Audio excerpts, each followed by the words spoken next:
the Stone Fox. This guy was so good looking. And he used to come over to Mom Layton's house all the time and hang out down in Mar Vista.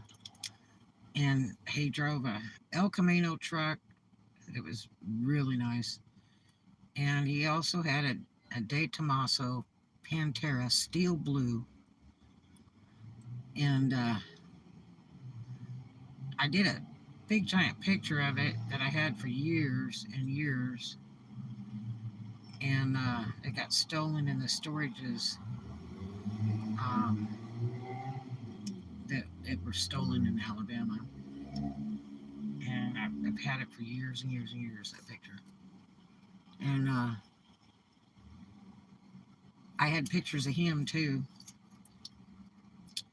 And all that stuff's gone. I don't think I have any of his pictures anymore. Very, very little. But and the last time we were at the storages, I wanted to take a box full of pictures and photo albums and then change my mind because I was scared there were mice in it and I didn't have time to search it. And wanted to take my guitar collection, and we left that too. My daughter was like, "No, forget it," you know. And so anyway, this guy was so good looking. He was like Knight Rider was a mild case of this guy. I mean, this guy was so incredibly good looking. Um, and his name was Bill Fredrickson, William M.L. Fredrickson. Really good looking guy. I knew his dad too. Knew his ex-wife, and I'd seen her a few times, and she had come over to the house when I was staying with Mom Layton, and she'd be in tears, and she'd have a black eye or whatever, and tell me these wild stories. And she was really petite, petite, petite girl, like child size, um, and she had like Marky Post haircut. Um, she was really pretty girl, and she taught me how to do nails and stuff. And she's a really good nail artist. Um, but she would come to my house in tears, want to talk to me and stuff. And I was a lot younger than her. And anyway, she'd come by my house 3 or 4 times, or she would call me and say, I want to talk. And she would come over with black eye, whatever, and she'd say, I'd say, what happened? And she'd say, well, Bill beat me or something. And then there was a story she told about how he had gone in the baby's bedroom when she had, when she had a little girl and then she had a little boy, a baby boy. And she told this story of how he grabbed a hatchet in a moment of rage and went into the baby's bedroom and was just whacking away at the crib and stuff, whatever. But the kids were still alive and all that. But I don't even know if that's true. I don't even know if she did police reports or whatever, but she used to tell me all this stuff. Now, that beautiful home, which he ended up with, and the divorce and stuff, and uh, things just weren't going well. Yeah, it was kind of scary. But I don't know if it was true. She might have been talking poop. I don't know. But I mean, I did see her with black eye a few times, But anyway, so um, I ended up dating him for a while. And I was so in love with him when I was selling clothes in Beverly Hills and Century City. He would show up at my work. So I didn't have to like take all these buses home at night and stuff. And it was so neat. And he'd show up with the Pantera and we'd ride around. And he loved, what was that singer? He used to love that one singer. That old time rock and roll and all that stuff. He'd play that all the time in that car. And So in full blast, and this car was so sweet. It had a 351 Cleveland, a stick shift, rear end engine, and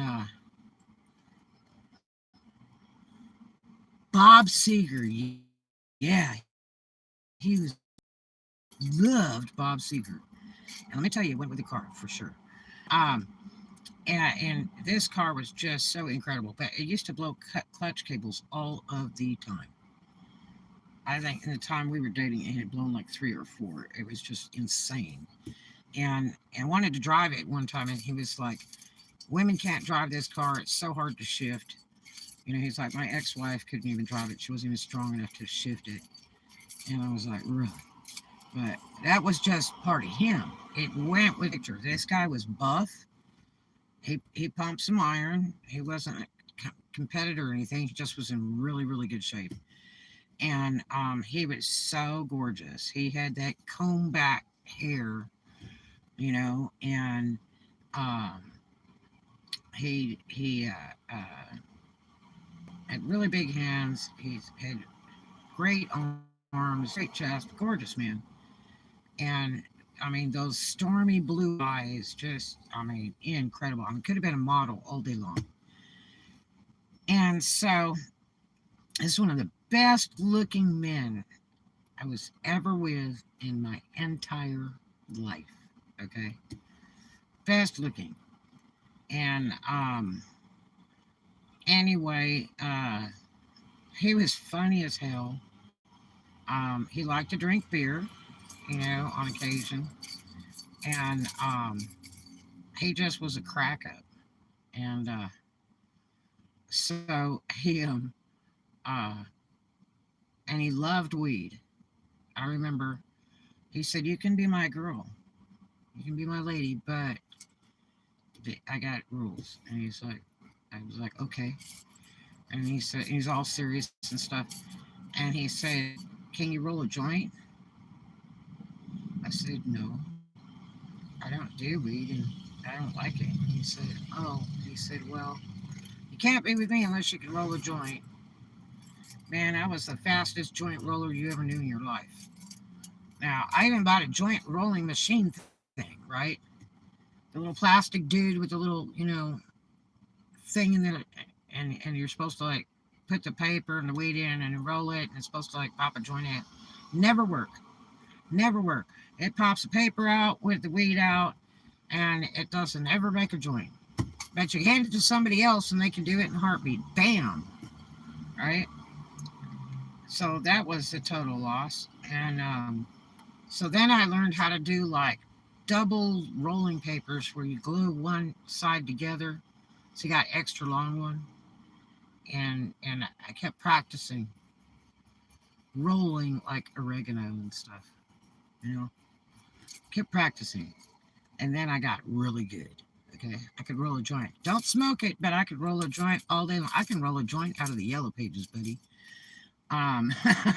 Did that in a bar one time. I'm like, "Anybody got any papers?" Nope.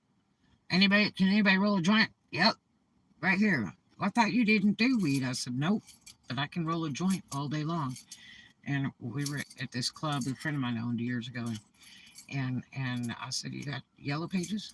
She said, "Yeah." Hand me the phone book, and I said, "Watch this. Roll a joint with the yellow pages, by God." And they said, "Man, that's a fine joint. How'd you learn that?" I said, "It's kind of a long story from way back. I'm the joint roller from hell. I can roll them in perm papers. I can roll it in anything." But anyway, so and I hate weed. God, it smells like dirty bathrooms. And but anyway, smoked it one time. Didn't do the thing for me in parochial school. It was lame. But anyway, and it was some Acapulco Gold or Hawaiian Maui Wowie or some crap. I don't know. They said it was the best, and it was a dud. But anyway, so I became the supreme joint roller. Okay, isn't that funny? His biggest rule was you had to be able to roll a joint. Yeah, I'm allergic to it. I'm allergic to it. My brother's allergic to it too. Um, But anyway, found that out years later. um, but he smoked cigarettes and he got out of that, and then he realized that weed was making him sick, and he finally quit that years later. But anyway, but yeah, so uh, I really had it going on, you know. I could roll a joint. He was a happy man. Whenever he'd come pick me up, he'd say, "Here, roll me a joint," and I'd roll him a joint, and he'd smoke his joint and talk for a little while, and that was just his thing, you know. And he was just too much fun. Let me tell you, too much fun.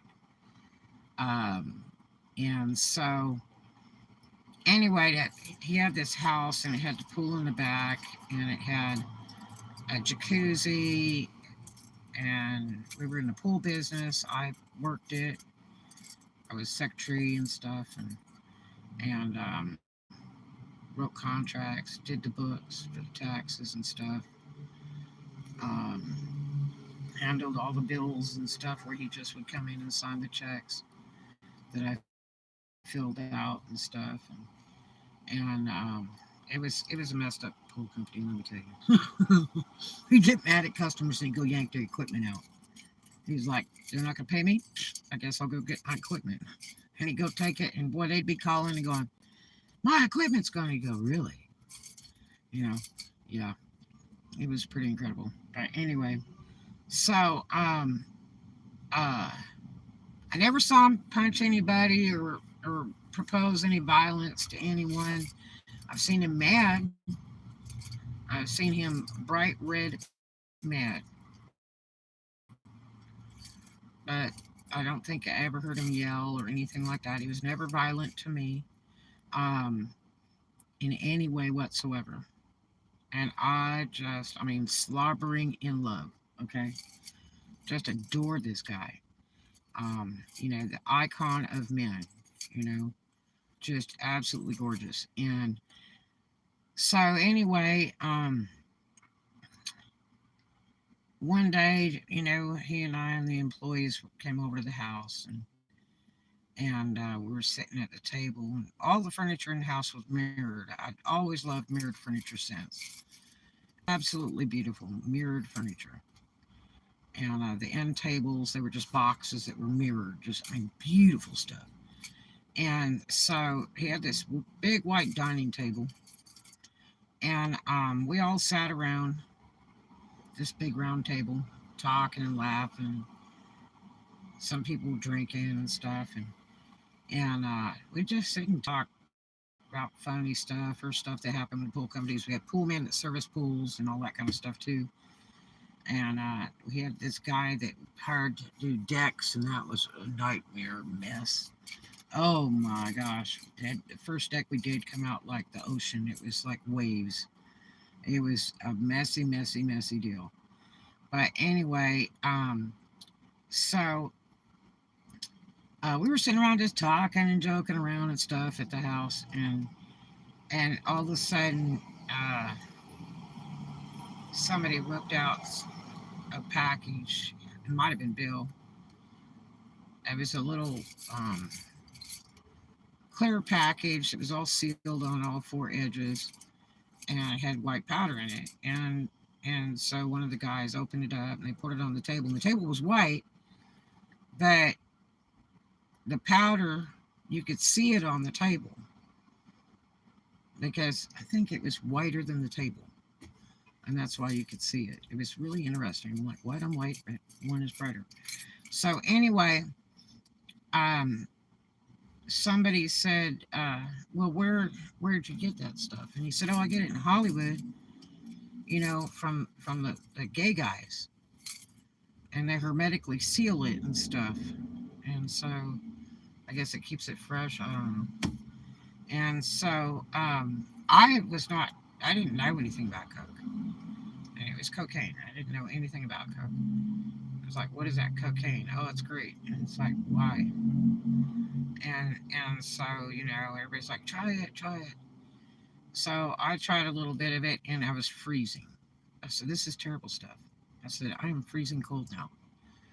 I'm like, no, no, no, it's really fun. And I'm like, nah, I'm not into it.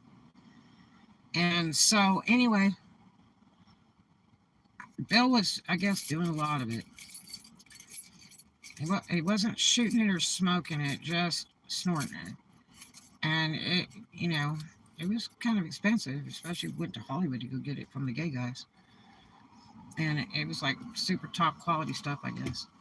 And so, that and beer, that was his thing. He'd have some beers. I've never seen him totally drunk.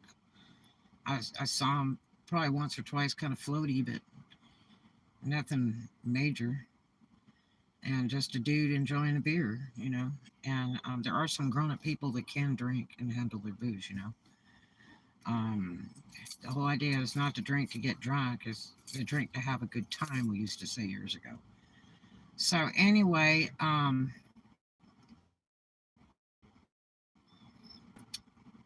he it was really weird. I don't know.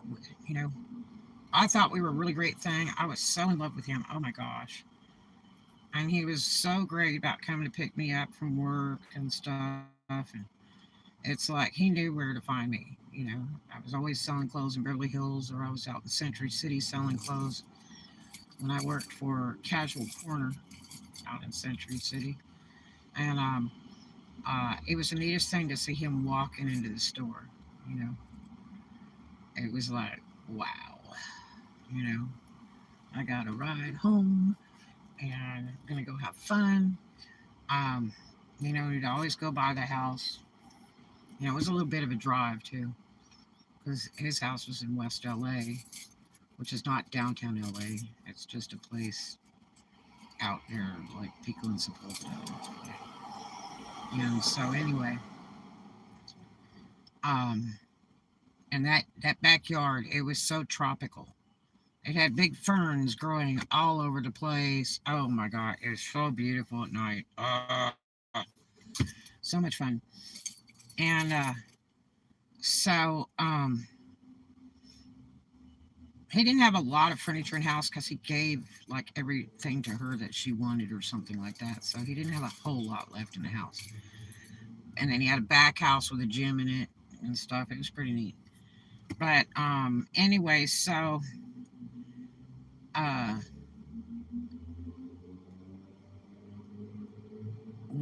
one night I was with him and um, we stayed up till God late.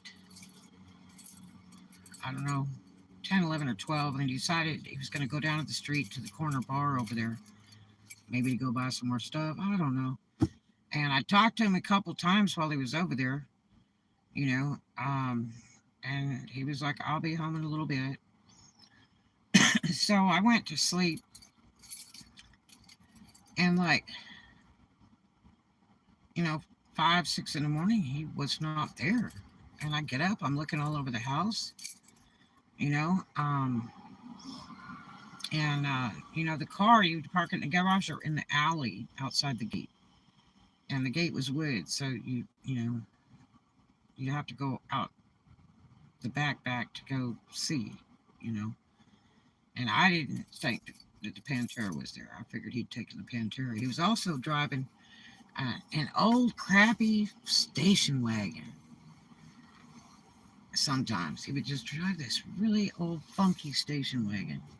It just was not him. Maybe that's what he drove to go get his stuff. I don't know. But so anyway, I was just really worried, And the bars close at 2 a.m. in California, and he just wasn't there. So I called. We had a tax man that was a lawyer. No, the lawyer, Sherry and Joel Nord. And Sherry was a good friend. She used to call me to talk for hours when I was at the pool company and stuff. And we were pretty tight. I don't think I'd ever seen her in my whole life, but always talked to her on the phone, and she was so great to talk to. And they were very, very good friends of Bill, and they lived right down the street. And I called Sherry up and I said, I don't know what's happened to Bill. I said, he, left the house last night to go down to the corner bar and he's not come back. She said, well, that's strange. And I said, yeah, that's really strange. And so, anyway, I said, well, I'm going to go home. I'm not going to hang around waiting for him because, to me, that was a little bit disrespectful that he didn't come back, you know. So, I can't remember if Sherry come over and got me or Joel come over and got me. Somebody come got me, I think, and gave me a ride to the house. And so, about an about an hour and a half later, Sherry or Joel called me. Might have been Joel. And said, Bill's dead. And I was like, what? Because these people joked around a lot too. That was a big thing way back, was people joking around. And I'm like, what? That's not even funny. And they were like, no, seriously, he's dead. And I'm like, why would you even say that? And they were like, no, he is really seriously dead. I'm like, huh? And they were like, uh, he was dead in the alley in the car or something like that. And so, and he drove the Pantera that night, and I mean, you would hear it coming in. It roared, okay? And, I never heard the car. And so, anyway, what had happened was there was a lot of stuff happened before that. And, like, one said that he wanted to buy a gun. Oh, man, let me tell you, just have no clue. I was young, I was under 21, so in love. And he was like my second boyfriend in my whole life. And so anyway, he had gone to somebody's house and he said, look, I need to buy a gun. And I never knew Bill to have a gun or knife or anything else. He wasn't that kind of guy. And they're like, sure, you got money? What do you want? I mean, Bill always had money. So anyway, they showed him a couple guns, and the story was he looked right down the barrel of one. They grabbed the gun from him and said, what are you, stupid? You never, ever look down the barrel of a gun, ever. And they said that was just plain strange. That looked suicidal to them. And I was like, why didn't you say anything? And so they were like, just figured he was just stupid. I mean, who looks down the barrel of a gun? So anyway, and there was another story where somebody saw him sawing off the exhaust to that old funky station wagon. And then it was something like, I can't remember if he died in the Pantera or the station wagon. I think he died in the station wagon. To where he took pool hose, for cleaning a pool, and fit it to the exhaust of the car. And then got in the car and started the engine with a hose in the car and just went out. Offed himself. Bailed out. History. Party's over. Just left the building kind of thing. And so they apparently found him. I think they said they found him in an alley, dead in the car. And it was like, what? And then they told me I'm like, how did he die? I mean, and because the person that said he came over to buy a gun, which they sold him one. Um, uh, Said that he had some biker that was after him. And I heard that story from like two other people that there was some biker that was after him and going to kill him. And I don't know why, but I don't know what all that story was about. So it was really hard on me because I was just at the house, and then there was something about 4 weeks later where they were going through the house and somebody called me and said, they're doing fingerprints on the house. I said, well, hell, I was there. I was there the whole night. And they're like, well, fingerprints last like 2 to 4 weeks or something like that. They told me, oh my God, I didn't do anything, you know? And I just couldn't believe he was dead.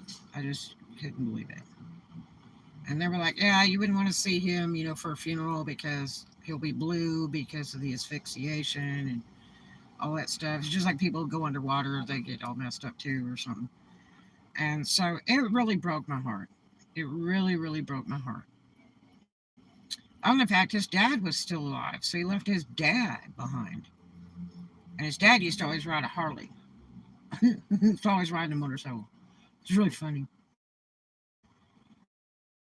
And so it was just hard to believe. So hard to believe.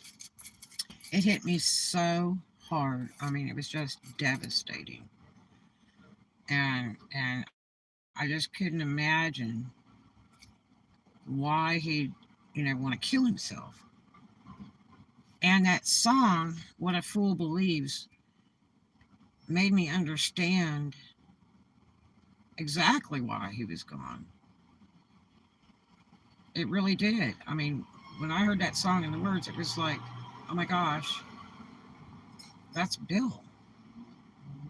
He was a fool. He believed he was solving a problem, and I really believe that the cocaine made him do that.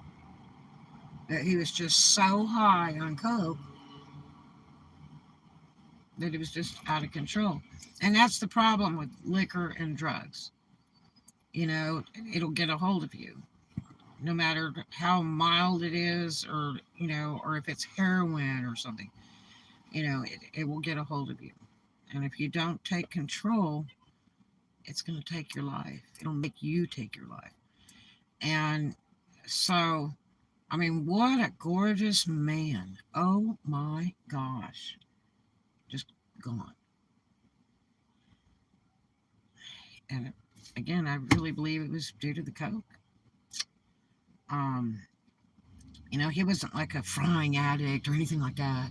I mean, he just didn't even look like it. But I think that's what happened. It just made him unbalanced and paranoid or whatever, and he just bailed. Um, so it was. I know he was having a hard time with the divorce. He really had a hard time there.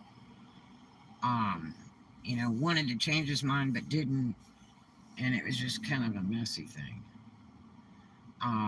But man, I'll tell you what, that was just one of the wildest things I ever went through in my life.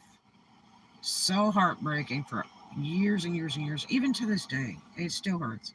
And it's hard to believe that guy is gone. Earth would you take your own life like that? When you've got everything, you got the world on a stick, you know what I mean? I mean, that's just pure stupid. So, yeah, it's just pitiful. I don't know what this person is attempting to do. But, tourist. But anyway, yeah, it's so sad when people get messed up on crap and don't stay in reality. Um, I just think he got too high and was too worried about crap and decided to bail. Obviously, he'd been thinking about it in advance because people talked after he left and told a story about him, cutting muffler off the one of the cars and then fitting pool holes to it and didn't explain why, you know, and stuff like that. And um, looking down the barrel of a gun, you know, um, yeah, yep. And it's hard to believe even to this day that Mom Layton and everybody decided to have a really big party because Bill used to say, if I ever die, I want people to have a big party and not be crying over me, kind of thing.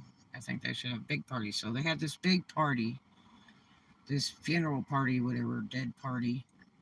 And everybody showed up, and I was just in tears, like the whole thing. And I was so mad.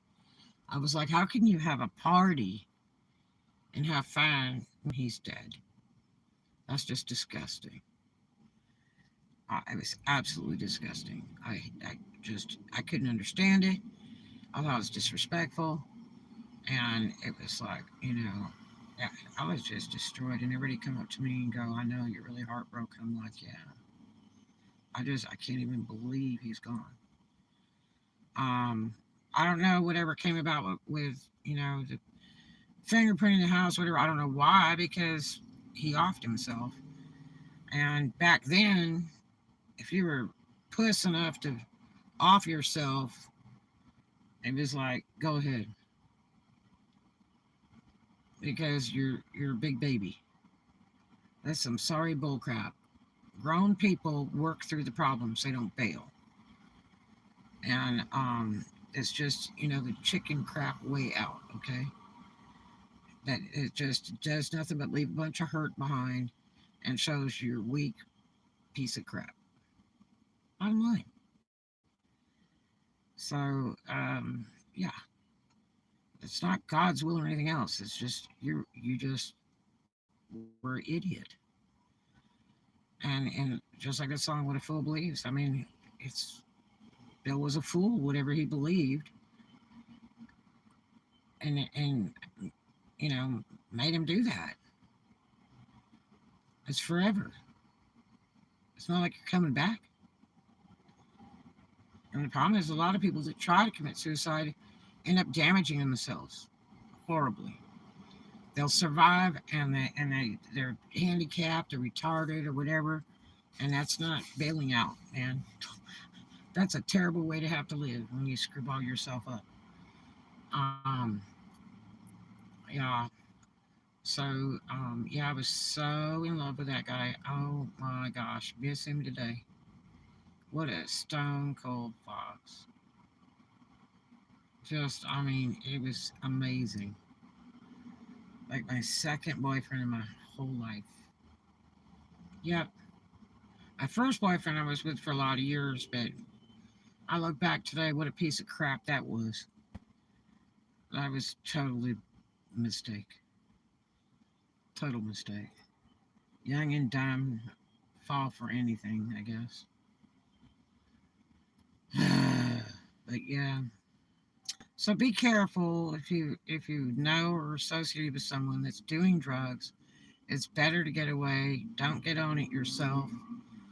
Don't let them coerce you into being a drunk all the time or doing drugs, because that's not what life's all about. Um, I'm not going to say I'm innocent. I partied in my time before I had kids. But I wasn't, I always knew where I woke up, like the next morning. I always knew who I was in bed with, the few men that I was with in my life. Um, and I wasn't any bar hoe. Um, I wasn't a dirty drunk or anything like that. Always decent. And uh, but and I mean, I partied some of the finest joints. Let me tell you, from the Hilton many a time. That was one of my favorite hangs before I left California. Oh my gosh, love the Hilton. Love it. And but Yeah, that was so incredible. Just incredible. And today, I still believe that cocaine took his life. You know, it was like, I remember, some people here and there that I knew in the clubs and stuff. And uh, this one door guy, Chewbacca, they called him. He was the neatest guy in the world. And I never met Chewbacca. And he wasn't that old, and he loved coke and partying and all that. But they say the reason he died was because he was speedballing. And I'm like, what's that? And they said it's when you take cocaine and heroin. One's a upper, one's a downer. You put it together, and he was mainlining it. He was shooting it up. And I'm like, so what kind of high is that?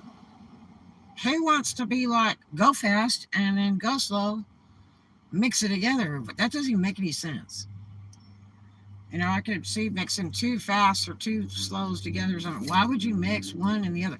And they said, well, a lot of people like that because they kind of go up and down, up and down. I said, man, that just sounds like, um, what do you call that? Bipolar? That just sounds bipolar. Why would you want to make yourself do that? That's just cuckoo. Who wants to be like that? There's people that have illness that's like that. They don't have to take drugs to be like that, just like that, naturally. And it's very problematic. But yeah, and he died from it. It was too hard on his heart, and I don't even think he was 30. Um, or may have just been 30. What a great guy he was too. But he a speedballer, and uh, and it's just like Belushi. He died of speedballing. That's exactly what he died from because he liked that speedballing, mixing that coke and the heroin together. And it's like, man, there's two people that do that. I mean, that's just really, really bad. I think I've only known two people in my life that did speedballing, and it was those the Belushi, who I didn't know personally or anything like that, and then old Chewbacca that worked as a doorman in the clubs out in Lenox. He worked with me at Cahill Cabaret, and then he worked with me over at Harvey's Club across the street, down the street. And one of the greatest guys in the world, man. He was the one that sued Marlboro Company for making him an addict to smoking cigarettes, and he won. Yeah, and that's the whole reason all the cigarette companies put that thing on the side of the cigarette packs that says, warning, nicotine can be hazardous and addictive to your health. That's right. I'll never forget when he came up. He says, I'm going to sue the cigarette company. I said, for what? And he said, because it's made me an addict. I'm like, quit. It's like, no, seriously, it's made me an addict of their product. And I'm like, huh? I thought he was crazy. He sued him all right. He made a ton of money out of that. Sure did. That's a true story. And people in California come up with the craziest stuff. I will tell you that. I grew up mostly in California, and California is always a surprise. Always. I don't care what you're doing, who you're talking to, who you meet. California is always a surprise. Yeah, I was surprised you won too. Um, but like I say, that's the whole reason the cigarette company started putting that little thing on the side of the cigarette packs that said, warning, nicotine is hazardous to your health and may be addictive. Yeah, because he was like, it's ruined my life. It's made me an addict. So I have to smoke cigarettes. I'm like, that's the biggest bullcrap I ever heard in my life. But it worked. He made a lot of money in that lawsuit. And it's history today for two reasons: for swinging Marlboro and for being a speedballer. Yeah, but yeah, that it's I've seen so much in my lifetime. I've had people I worked with and and some friends and just acquaintances that dope took their life away. Literally took their life away. They never come out of it. And it's just really, really sad. But, you know, those of us that are still here were the smart ones, I suppose. We grew out of all that stuff and decided it wasn't for us. And we grew up and had kids and had lives and businesses and realized that after 30, it's not good to party. It's really dangerous on your health, especially your heart would go fast. It's not a good idea. Um, I knew a guy 30 years old that they sawed his whole chest open to try to revive him, to hook up his heart, literally, and it was over cocaine. And he lived. And this guy showed me his chest in the parking lot of a strip joint. And he was a security guy, wore a tuxedo shirt, dress slacks, escort me out to my car with my run stock. I was selling clothes in that club out in Little Rock that night. And I said, "You still party?" I said, "Somebody gave me some stuff and I don't want to do it, but if you want it, you can have it." And um, I didn't want to have it in my car and I didn't want to carry it around. And so I was going to tip him that. And he's like, "Oh, hell no, I don't party anymore." I'm like, "Huh?" And he said, "Yep." And he opens up his shirt right there by my car in the parking lot. And I said, "What is that?" I mean, it looked like Vietnam War scar or something, all the way like from the bottom of his neck, like almost to his waist, kind of thing. It was like really hairy looking. And he said, "Yeah, they sawed my whole chest open to revive me." And he said, "I'm not even 30 years old." And I was like, "So why? I mean, you have a bad heart or something?" He said, "Coke." He said, "Coke did it." He said, "This stuff is not good for your heart." And I was like, "What?" Man, when you see that, that will scare the living poops out of you, man. And he's like, "Yeah, I'm glad to be alive." And I was like, "Incredible." He said, "Yeah, I'm very blessed to be alive." He said, "I don't mess with any of that stuff anymore." And it was like, whoa. Um, I mean, he was lucky to be alive. Lucky to be alive. And he decided to quit that party. That's awesome. But yeah, so um, I could tell you so many stories. I have a friend of mine that I used to dance with, Tony Mack, and she wasn't. I don't even think she was 30. I think she's 26 or 28. They found her after I left California. They found her um, curled up on the floor of her apartment, and she was endless drunk. I don't think I ever saw that girl sober. I even stayed the night at her house a couple times, and she was the prettiest girl, and uh, but she was stone cold gay. She was seriously gay. I think the only guy she ever slept with was Big Mac. That's another long story. But and he adored her, that's for sure. But the story that I was told was they found her just curled up on the floor in her house, dead. And it was like, whoa. And I guess found her like a week or two later. So, but most all that was from drinking. I never saw anybody drink like her. And she was always lit. Always. Funny character, really pretty girl. But she used to always try to pick up on me. "You're so beautiful. I wish you'd be with me." And I'm like, "I don't do that. I'm not gay. All American beef, man. 100%. But thanks for the compliment. But we were best friends and used to party together and stuff at the clubs and go to her house and all that stuff. And I'll never forget the day she called me and she said, "Well, there is a car parked outside my house with a big giant red Christmas bow on it. And I'm like, are you high? Yeah. And she's like, no. She says, look, there's this car out there. And I said, well, I don't know. Go look at it, you know, see if there's a note on it or something. She went out there and there was a card on it and it said to Tony Mac. And she's like, she comes back in the house with this card and she said there's a card on it with my name. And I'm like, so read it. And and she opens up, she's reading it on the phone, and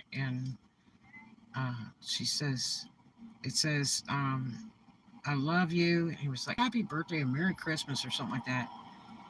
Big Mac. And she starts screaming and drops the phone on the floor. And she's screaming and screaming. I thought somebody had attacked her. And then she finally pulls it together, gets back on the phone. I'm like, are you okay? She's like, oh my gosh. Big Mac. Big Mac. And I'm like, so what about Big Mac? He says, he's always asked me to marry him and stuff and be his lady, you know. And she's like, you know, Big Mac bought me a Firebird. Brand new Firebird. I'm like, so take it, you know, or give it back. I was real dry back then. That's back in my drinking days. I'm like, so take it or just, you know, give it back. That's how you solve the problem. And I'm like, do you have to like marry him to keep the car, or how does that go? And I knew Big Mac. I worked for Big Mac for many years, and Big Mac was a very tall black guy. And he was like an ex-football player and an ex-sheriff of LA County. There's a lot of story behind all that. And he was murdered out in the canyons. There's all kinds of stuff about that. And this guy was really a nice guy. I worked for him, had huge respect for him, but you always had a point of fear around him because people said, you know, really strong things about him. This man had a lot of power. He could do a lot of things. Um, and so you just did what you're supposed to do in his clubs and respected him. And I saw him 2 or 3 times in the later years. I never knew who he was, never saw him until the later years. And I actually waited on him, and all he ordered was a glass of water. He didn't even drink, he just wanted water. And I found that interesting. But very respectful man, tipped me, complimented me. Very nice man.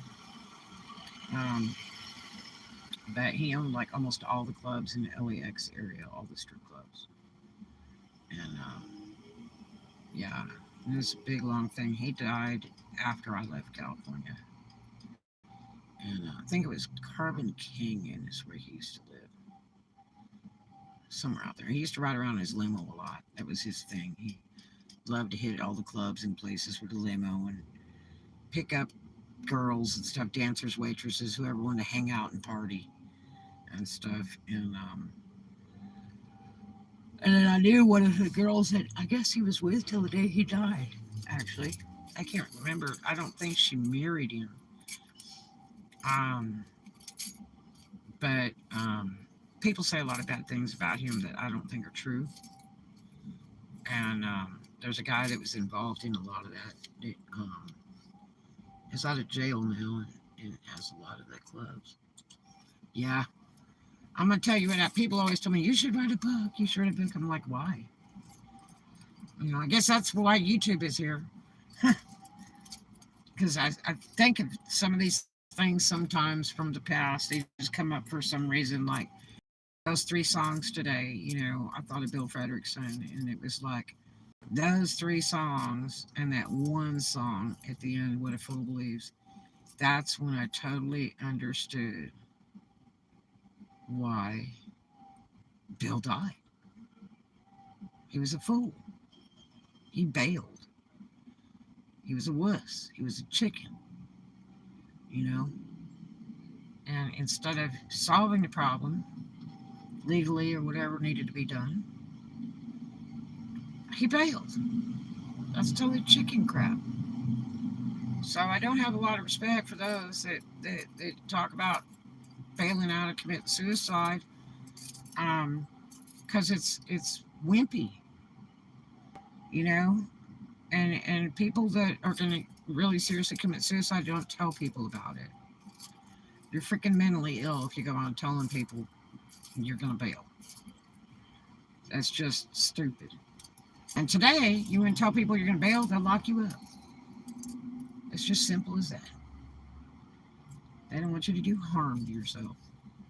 So, um, it's just a chicken crap way out, man. I got no respect for you. Sorry. You know, the only one, bottom line in this life, the only one you can seriously trust or believe in is you.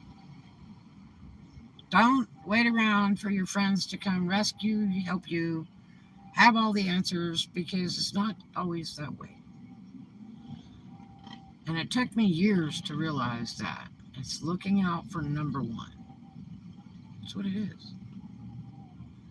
And that's you. You really need to pay attention to life, and realize that time does fly very, very quickly. As much as I wanted to be older and of age and all that, and I had fake ID, and I left home at 15 and a half, life was a damn party. I partied some of the finest places in the state of California.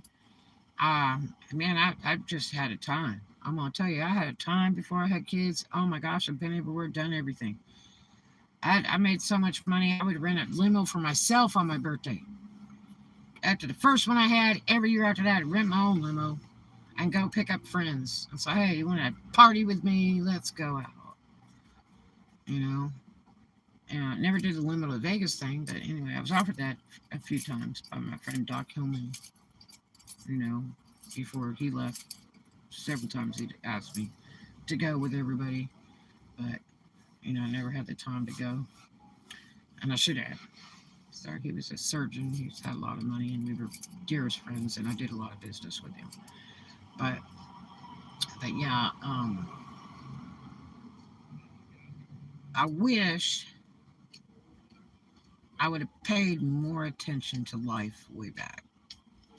I wasted so much time. I spent a lot of time, traveling and kind of vacation around and all that kind of stuff. And, instead of getting super serious. Now, I will say that, I got 5 college degrees. I did very well there. But the thing is that, uh, life goes by very, very, very quickly. I mean, I can sit here and remember when I was, 5 years old. And I can remember when I was 11 years old. 11 and 12, and going to the beach and surfing, riding a skateboard, sailing, um, racing in the Wet Wednesday series, with my father, and a few years later racing against him with our competitors like Mark Spitz on Bananas, Tony Cruz on his boat, and it was just comical. They're like, I'd walk up and down the docks. I'm like, hey, you need a crew member on Wet Wednesday? And they're like, oh my gosh, it's the captain's daughter. And it was sort of like that eat dirt thing, Ha, ha, ha. I raced on Tony Cruz's boat against you. Ha, ha. You know. And that was just dumb. But anyway, but yeah, all the different stuff I did, and it's just like time has just flown.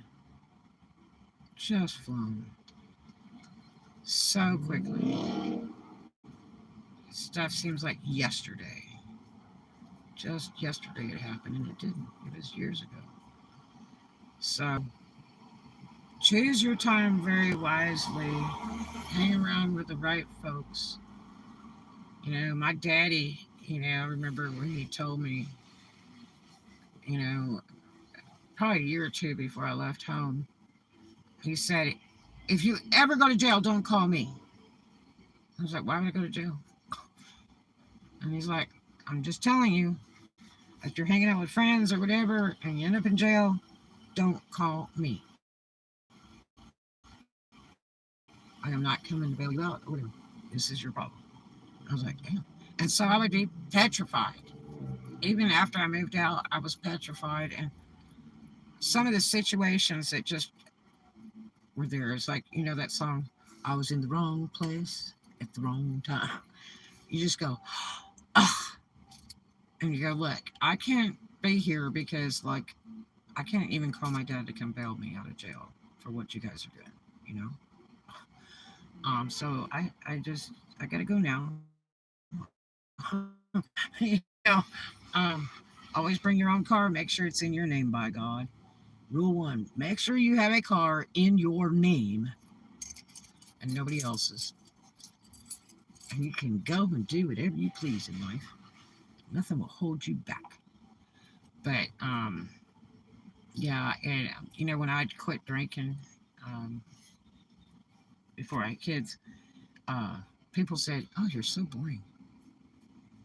I'm like, "Huh?" They're like, "Oh, you were so funny when you drink and stuff." And all it was every once in a while I'd say something just raucously hilarious. But if you provoked me, I'd tear you up, Jack, all day long, man or woman, all day long, not a problem. I could give you an attitude adjustment. And I was a fireball when I drank. Do not provoke me. But uh, plus I was pumping a lot of iron back then. When you're pumping iron like that, I got to tell you, you can jump from tall buildings, run faster than a locomotive, and jump in a single bound. I mean, you were like bulletproof and everything else when you're younger. And I was a firm believer of that. I was all of that. Yes, sir, buddy. Um, but you know, after you like really grow up, it's not quite like that anymore. Like you get scared if stuff like really breaks. You don't want to sweat the small stuff. You don't like conflict. You know, um, you don't want to fight with people. You'd rather just look stupid and not say anything. You know, I'm just at that point. It's kind of like my dad had that theory too. He was like, people are so stupid. And I was like, God, how can anybody think like that? Well, I guess, it's because there are a lot of really stupid, ignorant people that say stupid stuff. And the problem is, it doesn't do you any good to fight with them. You can't teach them anything. You're not going to fix it and make them smarter. And so they realize that what they're doing is really dumb. It's just kind of like you take a deep breath and move on. Exit stage left because you don't have time to babysit grown folks. But back in my party days, when I quit, my friends were like, "So are you drinking again yet?" I'm like, "Nah, I quit." And they're like, "Why?" I said, "Because I wasn't paying attention to life. I was like real lax about things, and I made money. It was just like paying bills. Like I was late on the rent. So what?" And I lost a really nice place over being late on the rent. Like, I'll do it tomorrow. I'll do it tomorrow. And I just was like that about everything. I'll do it tomorrow. And so I thought, this is like a reality check. I need to wake up and pay attention to total life. And, I mean, I worked and stuff every day. I didn't have any kids. All I did was take care of me. I had nice cars.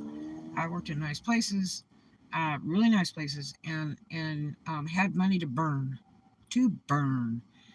and could buy anything I wanted to, and with no man's help.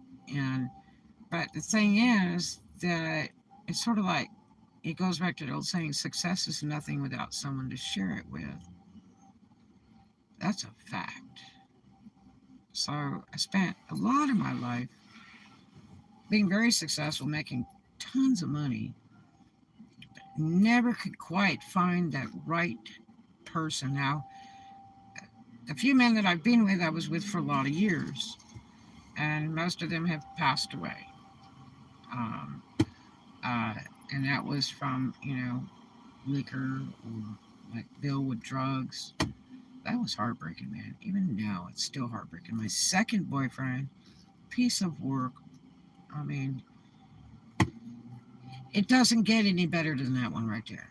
Just artwork at its finest. Um, and it was a shame. It was a shame. So, don't let life pass you by. Don't sweat the small stuff. You don't have to put up with nasty, negative people. You can't fix everything. You just can't. I tried when I was with Bill West. I tried to save Bill West, and there was nothing to save. He'd already worn his body out long before he was ever with me. That's what took his life away. And we had split up when he died, and people were like mad at me, like, Bill's dead, and it's the only person I never knew that died twice. I had, somebody come to my house and say, "Did you know that Bill West is dead?" I'm like, "No," but I mean, it wasn't going to surprise me.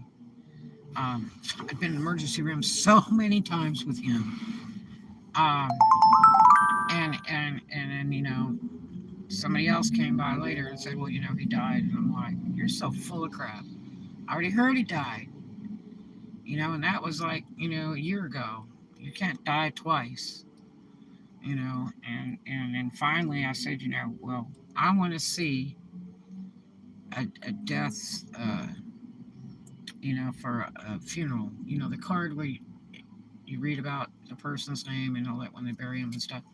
Little card that they give away at the little thing there. I said, when I see that, I'll believe it. And then somebody brought me one. I'm like, oh my God, I guess he really is dead. Um, and yeah, that was pitiful. And he was like 53, something like that. But his body shut down on him after he had already quit. Long after he had quit. He wore his body out. You know, party for years. You know, famous Olympic power lifter. There's no turning back. Doesn't get better. Every drop of liquor you drink is wearing your body out. Before it's time. And if you don't get off of it, it's going to kill you. I'm serious. It is really, really hard on you, especially hard liquor. It is very, very hard on you. Liquor and drugs is worse. Drugs is really bad if you become an addict, which I was never that. I was never an alkie, none of that stuff. But I never had to go for rehab or any of that. When I quit, I just quit, you know.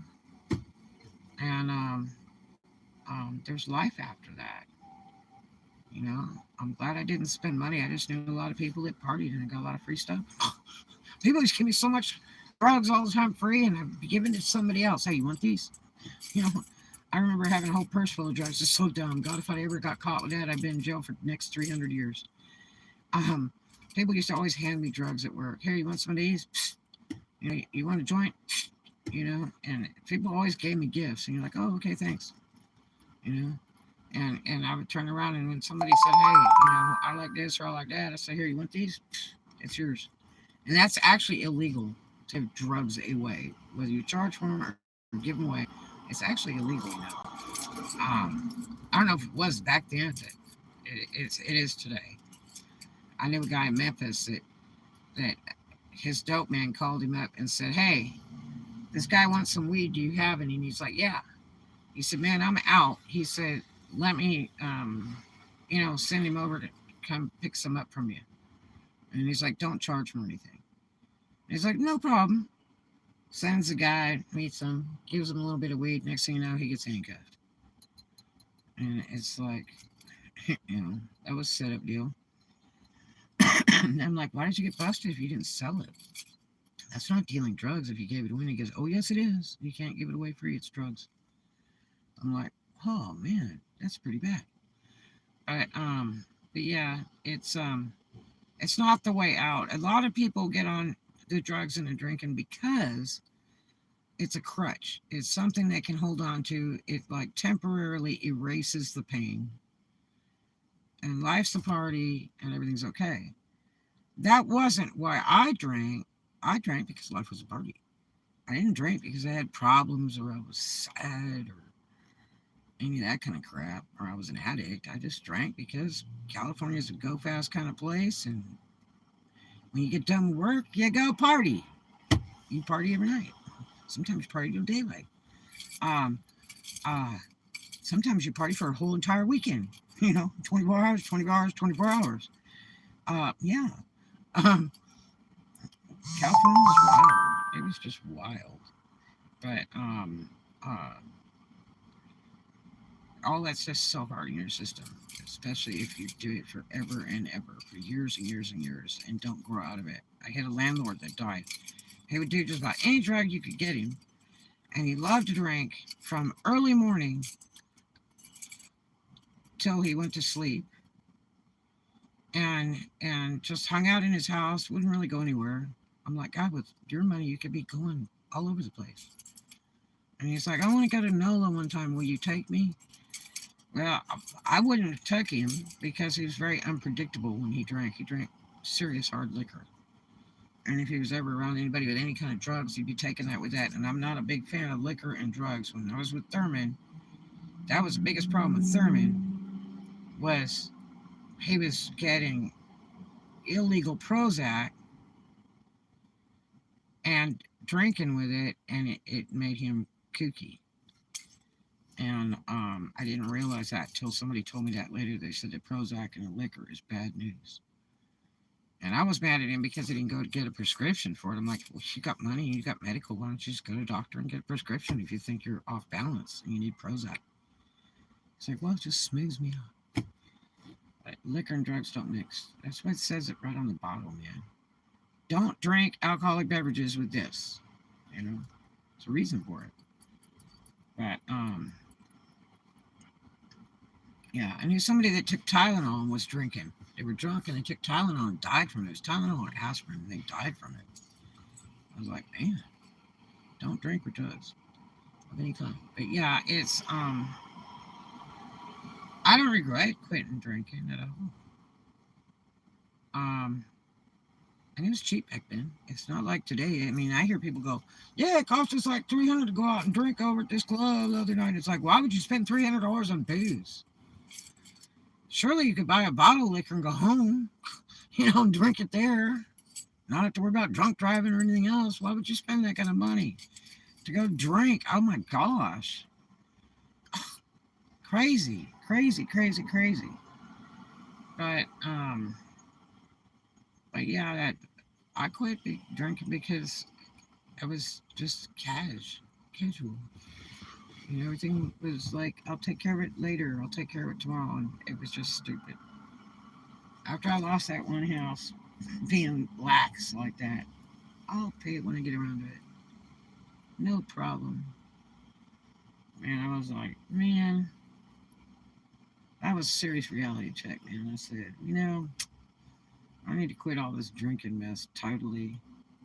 It's wasted time.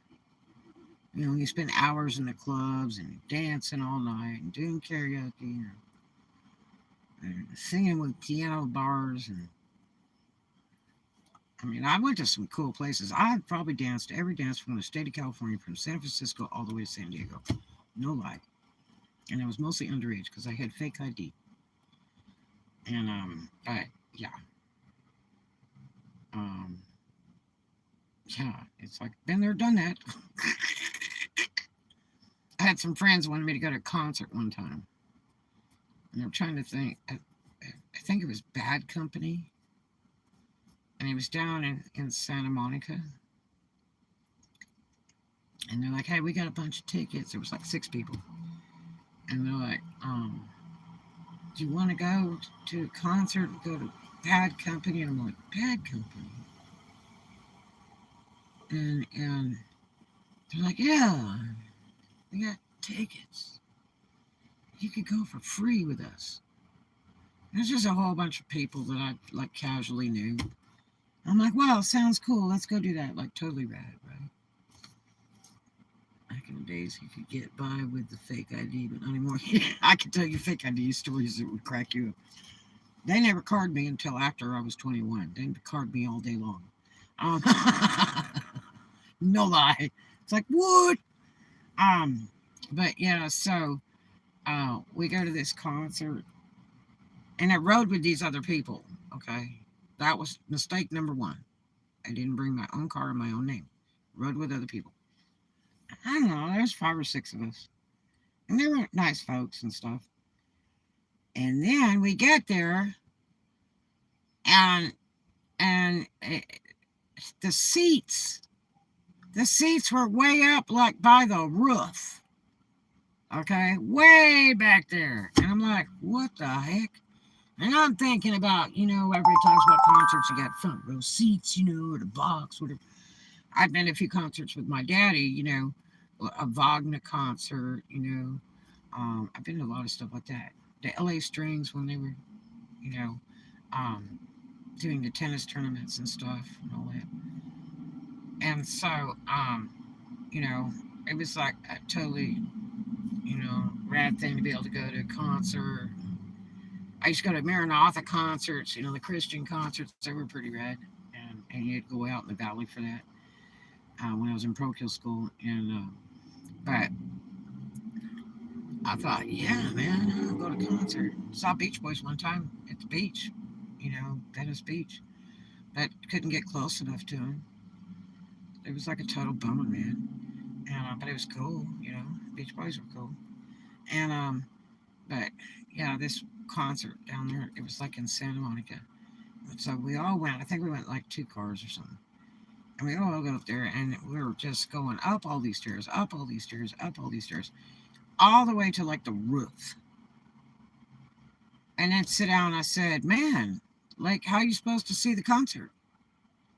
They're like, "Well, this is the tickets I got." And I'm like, there's only like 3 more rows to the roof. Okay, it's like way back there. And the stage, it looks like there's little ants down there on the stage. And then all of a sudden, I'm smelling weed. I'm like, damn. And so, uh, uh, I was like tripping out, man. And I'm looking over, and they are smoking a joint. And they're like passing it around. Like everybody smokes off of it. And they like go to hand it to me. I'm like, no, I don't do weed. And I'm like sitting there sweating bullets. I'm going, we're all going to jail. These people are smoking a joint in a concert in public. We were seriously going to jail. And my dad, I can't call my dad. And I was like, rule 1 right there, man. Got to watch who you're hanging out with because you don't want to get in trouble. You're in the wrong place at the wrong time. And it's nighttime. Like, I'm supposed to just like walk out of this concert and be like walking down the boulevard at night. I mean, that pissed me off. That so pissed me off. And it just,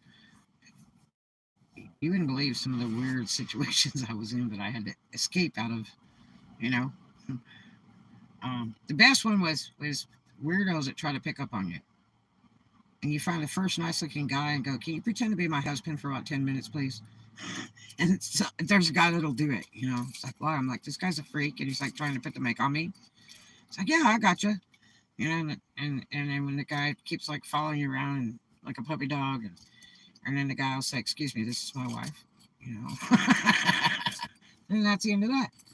Scares them away. Yeah, yeah, I've had like a million fake husbands in my lifetime. Hey, excuse me, can you pretend to be my husband? It's really funny.